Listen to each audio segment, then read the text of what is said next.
পৌরসভা, উপজেলা, ইউনিয়ন পর্যায়ে আমাদের মধ্যে আর কোনো বিভেদ নাই।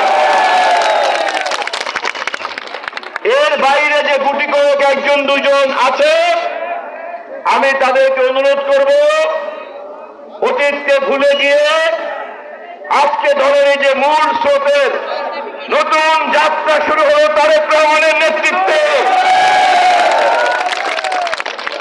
এরপরেও যদি এই যাত্রায় কেউ যুক্ত না হয়, আমরা ধরে নেব তারেক রহমানকে প্রধানমন্ত্রী করার জন্য গৌরনদী, আগৈলঝরা উপজেলা পৌরসভার বিএনপি অঙ্গ সংগঠনের যুদ্ধের সঙ্গে তারা থাকতে চায় না।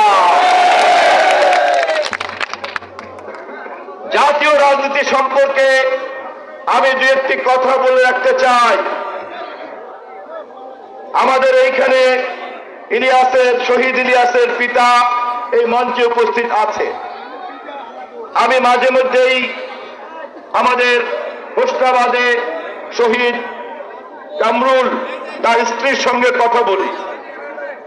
আমাদের শহীদ ইমরানের চাচা শামীম খলিফা এখানে উপস্থিত আছে। আগৈলঝরাতে সাগরের পরিবারের সঙ্গে আমরা যোগাযোগ রাখি।